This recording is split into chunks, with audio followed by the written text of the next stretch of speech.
Hey, how's it going? How's everybody doing? I'm just thought I'd do a movie video today. I just haven't I don't do them as often as I'd like. Oh, guess who's back? Meow. Oh, look who's back. Look. No, look. Look, everybody wants to see your face. Look how pretty you are. Yeah? Yeah, you sound evil, but you're not. Okay. Yeah, you've had it. Yes, my loving cat. Yeah, and she sounds like she doesn't like me and she wants to run away, but she's sitting right here. So I put her down. So no, I'm not being mean. That's just her personality. She's just a weirdo. But anyway, this is going to be. I wanted to rank the three King Kong movies. I did a video about this a little more than a year ago. It wasn't very good. It was. I had a few drinks and I just came home and just off the cuff decided to do that, and it was. It was not good. There's a lot of but this one should be a little bit better. Uh, Before I talk about specifically, and it is just going to be the three King Kong movies, how I'm ranking them and how I feel, little brief chats about them. Just going to show a few Kong things that I actually have collected. I don't have a lot of stuff, but I'm a big fan of the original 1933 version, and I do like the other films as well. But it's one thing. I got this at Horrorama last year. I don't know if anybody who's seen that my Horrorama review video of last year. I did mention this, but it's a reprint of a vintage poster. Didn't pay a whole lot for it, which I was really happy. I do want to put it up somewhere because it is a really cool poster. I like it a lot, but it's pretty big. It doesn't actually fit inside a standard poster frame, so it's a little strangely sized. And then I just got a book here, The History of a Movie Icon. But not sure when this come out because no, it does mention, okay, yeah, it did come out after the Peter Jackson version because there is some mentions in the back of, there's Jack Black, for example. But it's a pretty good book. I haven't read it in a while, that's why I couldn't remember the Peter Jackson version part in the end, but it's a good book. What it is. Okay, and then I got Circus Magazine. This is from 1976, so right after the first remake of King Kong came out. The one that was done by Dino De Laurentiis, produced by Dino De Laurentiis and his. I think he had his company then, De Laurentiis Pictures or whatever it was called, but yeah, it's got a little some factoids in there, and I guess a bunch of what else was going on. Wings was popular. Skateboard surfers take to the streets, so that would have been the little skateboards. But abortion, Rod Stewart, the Runaways, cool.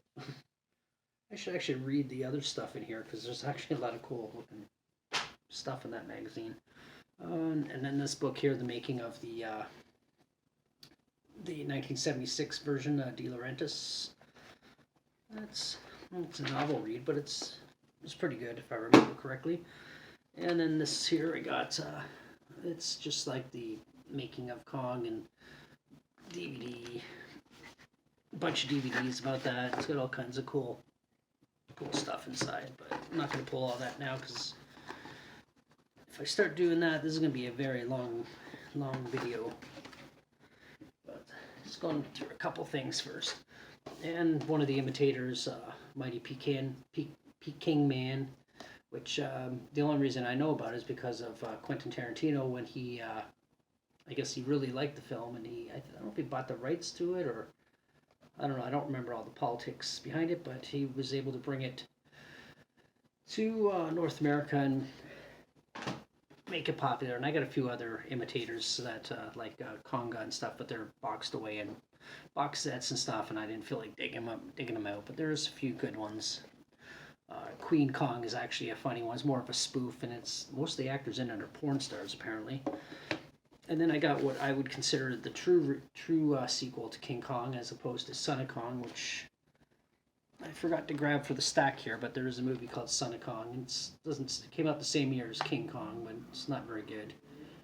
It's it's more kid friendly, I guess, but I would argue this is a better remake, even though it has nothing to do with it. But it has it's just a better follow up. And then there's the remake of Mighty Joe Young, which isn't bad. It's a Disney movie, so take it for what it is. But its special effects are really well done. Rick Baker, you know. So I got a cat digging in all my shit here. And then I was quite excited when I bought this quite a while ago. I did an unboxing video for it, but I always wanted some 1933 Kong merch. So when I found this, I was really, really happy. There was another version, but it was way too expensive, which had a little statuette in the background, a little miniature Fay Ray. But I wasn't willing to pay the $80 or whatever they're trying to sell it for. And this one actually comes with a cardboard backing. I don't know if you can see it there so well, but it's like the big gate. I guess even though everyone's standing in front of the gate, Kong, I guess, is supposed to be a background for him, but that's okay. And then before I get into, well, actually, I'll do the honorable mentions after. But I'm just going to go in order of how I like them, which I'm going to start off with my least favorite of the 3 King Kong movies as soon as I find them. There we go. My least favorite, which doesn't mean it's a bad movie, it's just there's only 3 movies to choose from. This is my least favorite of those 3. And there's a cat standing behind the camera, and I want to make sure the camera doesn't get knocked over, you dopey cat. But this one here from 1976, directed by Guillermin. I've forgotten his name. But actually, you know what? I wrote it down. I can look over here. John Guillermin, that's what it is. 1976. And it stars Jeff Bridges, Charles Grodin, and of course Jessica Lange as the Kong love interest. They changed her name from Ann Darrell to Dwan, switching the instead of Dawn D-A-W-N, it's D-W-A-N, just to make it more interesting. There is some campy scenes in here where Kong's kind of, I don't know, almost sexualizing her and stuff, but it's a decent movie for what it is. I remember seeing it as a kid, and I put this in a group of movies I call the Melling Collection, and there's a reason why, and I'm going to make a video about those movies and why I call them that and why those movies are important to me. But that's where I know this one from. And the Kong in this was done, I think it was done by Rick Baker, and a lot of times I think Rick Baker's wearing the suit because it was done like Godzilla style with the man in a suit and walking around, and it's for what it is, it's really well done. The effects are good for their time. They changed the ending, spoiler alert, but from the Empire State Building to the World Trade Center, which were new buildings at the time, and sadly we know what happened to those buildings, but that's not what this video is about, so I'm not going to talk about that. But and it was helicopters instead of fighter planes that shot him down. But it's a decent movie, you know. And Jeff Bridges, you know, if you got Jeff Bridges in a movie even back then, it's going to be worth to watch anyway, because, you know, it's Jeff Bridges. So moving on to the next one, second favorite in the bunch is the Peter Jackson version. And there's a lot of things I like about this, a lot of things I don't like about it. First of all, the special effects. Andy Serkis is great in the motion capture stuff and the expressions and everything. It's really well done. Kong looks amazing. He looks like a gorilla, but very humanized in terms of the expressions and his mannerisms. Jack Black. At first I wasn't sure about Jack Black in that role, but he does it well. You know, he takes it seriously. It's comical when it has to be, but it's a serious role, and he does well. Adrian Brody, of course, is the love interest, and he does well in it too. Like, it's a lot of people don't like his character for some reason. I think he does all right for what he is. It's, you know, it's not as exciting as the original love interest, in my opinion, and not as good as Jeff Bridges, but still really well done. What else was I going to say? And of course, Naomi Watts is Kong's love interest, and Amy Watts. I'll watch anything with her in it because one of the most beautiful women I've ever seen in my life, in terms of Hollywood actors. So there's that. There are some things about this I don't like that bug me a bit. Is it's on the inside. Sorry. Oh, and just some foil art shots of from the film, but a couple things I don't like. Number one, it's way too long. Um, I'm saying a lot, but there's just way too many throwaway characters and too many filler scenes, like scenes that don't add to the plot. They're not MacGuffins or anything like that. They're just kind of in there to pad the runtime and to just throw in more CGI. So it's and some of the CGI, the green screening, like the Brontosaurus chase or whatever kind of dinosaurs those are supposed to be, the green screening is just so excuse me, just so awful, and it stands out like a sore thumb. It kind of pulls me out of the movie a little bit because it just looks so fake. You know, the dinosaurs look real and everything else, but the interaction between the actors and the CGI, it's not a good mix. It just looks cringy and bad, and it just takes me out of the movie. But that's just my opinion. Aside from that, most of the movie's good. There's so many characters that you don't care about. You don't get invested with them. They're just kind of there, and you know they're there just to kill off, just to make action sequences and stuff. So there's that. And the movie just starts to drag. In my opinion, it's like 3.5 hours or something, the full runtime. It's not boring. It's just there's a lot of things that aren't necessarily needed in the movie, and upon repeat watching, you're almost like, do I want to sit through this? Or, whereas the other movies, they're an hour and a half long, 2 hours at most. And it's like, well, it's an hour and a half. 3.5 hours, I don't know. It's a little bit too much of a stretch. But then again, it's got Naomi Watts in it, so there's that. And of course, my favorite one is the original. The OG is a 1933 version of King Kong, of course. This one was starring Fay Wray, who's, well, she's pretty hot too, and pretty good actress. I haven't seen a ton of her movies, but definitely really good in this one. And it's got Robert Armstrong and Bruce Cabot in there who play the role well, and I think they were all in, or at least two of them were in, came out the same year, Most Dangerous Game, which is they get trapped on an island, and the guy on the island is trying to hunt everybody down like animals.